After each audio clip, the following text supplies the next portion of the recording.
दोस्तों यूपीएसआई की 16 तारीख की पहली शिफ्ट का एग्जाम हो चुका है और बिना ज़्यादा टाइम वेस्ट करते हुए आपका कम डेटा लेते हुए आपको डायरेक्ट क्वेश्चन सॉल्व करवाए जाएंगे। और जितने भी क्वेश्चंस मैं यहाँ पर आपको करवाने वाला हूँ ये 100% रियल क्वेश्चंस हैं, इसमें आपको बिल्कुल भी डाउट नहीं करता है। और पिछले दिनों के यानी कि 12, 13, 14, 15 तारीख में जो क्वेश्चंस करवाए गए हैं उन सभी का पीडीएफ मेरे टेलीग्राम चैनल पर शेयर कर दिया गया है, जिसका लिंक इस वीडियो के डिस्क्रिप्शन में आपको मिल जाएगा।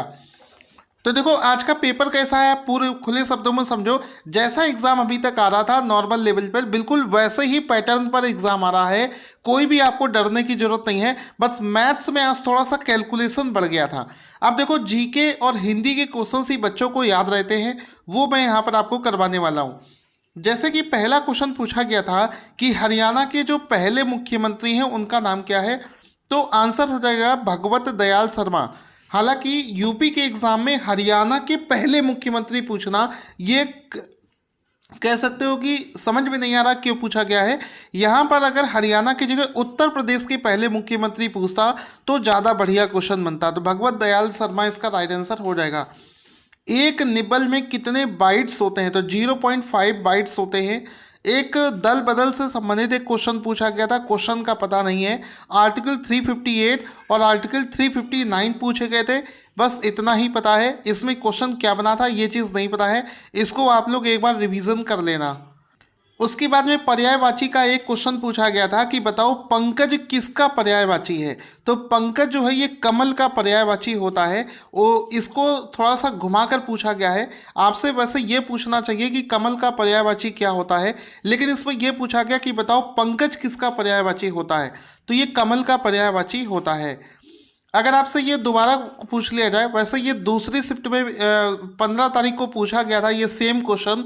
अगर आपको इसमें कुछ और घुमाकर पूछ ले तो कमल के देखो पर्यायवाची क्या क्या हो सकते हैं। पद्म हो गया, पंकज हो गया, नीरज हो गया, सरोज हो गया, जलज हो गया, कुंज, राजीव, अरविंद, सतदल, अंबुज, सरसिज, नलिन, पुष्कर, पुंडरीक, ये सभी कमल के पर्यायवाची शब्द होते हैं। और दोस्तों एक चीज़ याद रखना, जिनका आगे आने वाली शिफ्टों में एग्जाम है, अगर आप एनालिसिस पूरी देखकर जाते हो तो 100% श्योर मान लो कि आपका एग्जाम बहुत ही शानदार होने वाला है।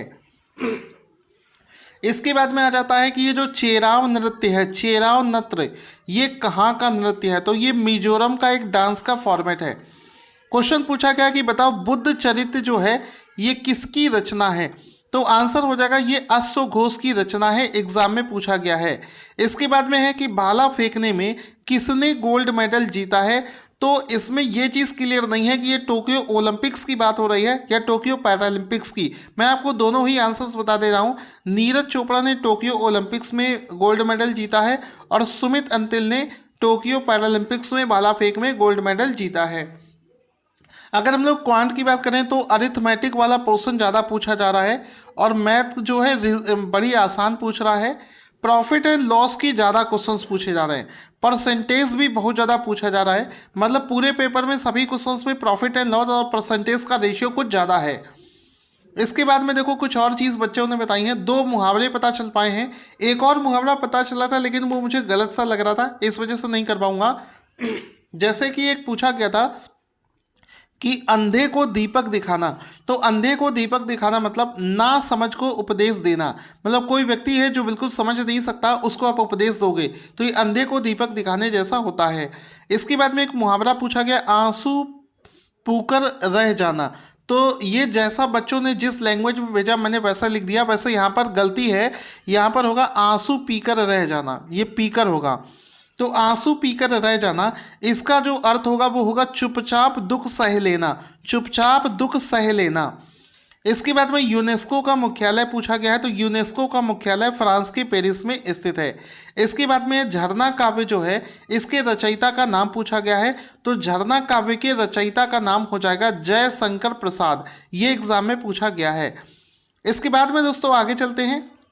क्वेश्चन बनेगा भारतीय संविधान की जो 11वीं अनुसूची है उसको किस संविधान संशोधन से जोड़ा गया है, तो एक 73वां संविधान संशोधन किया गया था 1992 में। इसके तहत भारतीय संविधान में 71वीं अनुसूची को जोड़ा गया है।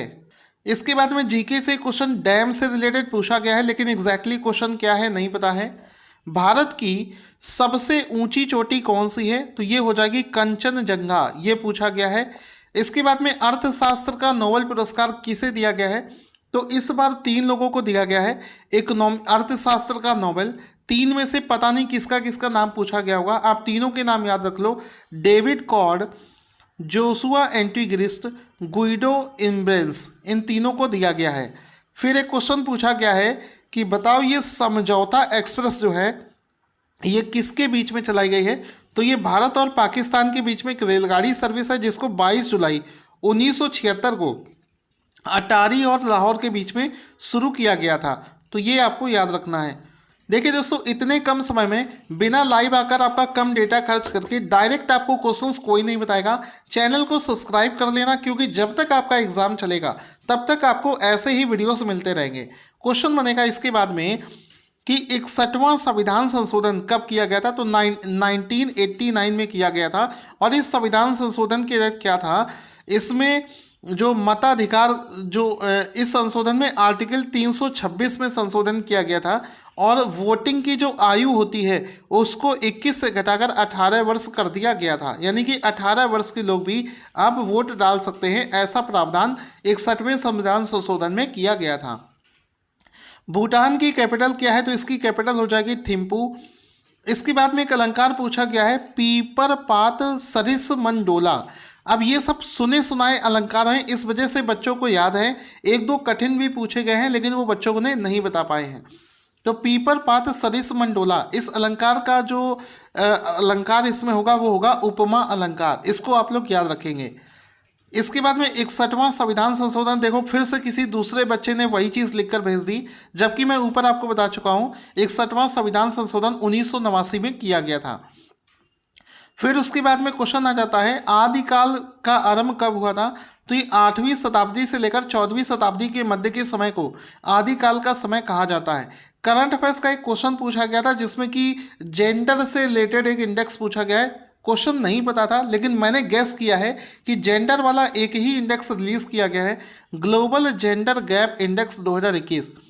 इसमें भारत की रैंक है 140। फिर छंद पढ़ते समय आने वाले विराम चिन्ह को क्या कहते हैं, तो उसको यति कहा जाता है। दिग्विजय शब्द का संधि विच्छेद पूछा गया था, तो दिग्विजय का संधि विच्छेद हो गया है दिक् प्लस विजय। क्रिया के मूल रूप को क्या कहते हैं, तो क्रिया के मूल रूप को धातु कहा जाता है। फिर उसके बाद में पूछा गया, बताओ विशेषण कितने प्रकार के होते हैं, तो ये 4 प्रकार के होते हैं, गुणवाचक, संख्यावाचक, परिमाणवाचक, और चौथा हो गया सर्वनाम विशेषण। तो ये 4 प्रकार का होता है, एग्जाम में पूछा जा रहा है। अब इसका PDF भी आप लोग टेलीग्राम से हमारे डाउनलोड कर लेना, जिसका लिंक इस वीडियो के डिस्क्रिप्शन में आपको दे दूंगा।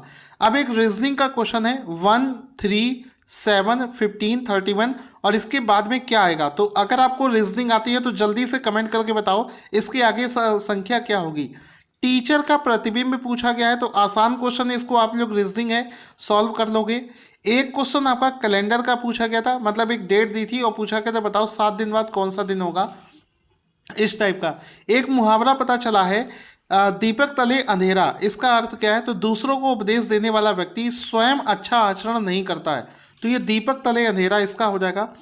मैं देखो एक चीज़ और यहाँ पर बच्चों ने बताई, जो मैथ्स वाला सेक्शन है उसमें 5 क्वेश्चन रीजनिंग के भी इंक्लूड कर दिए हैं, कहीं कहीं पर तो मैथ्स वाले सेक्शन में जीके भी मिक्स में आ रही है। तो ये चीज़ हो रहा है। दीपिका कुमारी किस खेल से संबंधित है, तो ये निशानेबाजी से संबंधित है, ये क्वेश्चन भी एग्जाम में पूछा गया है। अब दोस्तों देखो, ये जो PDF है 16 तारीख की पहली शिफ्ट का, इसको मैं टेलीग्राम पर शेयर करने जा रहा हूँ। इसके अलावा 14 तारीख का ये पेपर रहा, इसको भी टेलीग्राम पर शेयर करूँगा। और ये सभी PDF आप देख सकते हैं, 13 तारीख की ये PDF है, ये सभी अल्टीमेट PDF हैं, और ये सभी PDF फ्री में आपको टेलीग्राम पर शेयर कर रहा हूँ।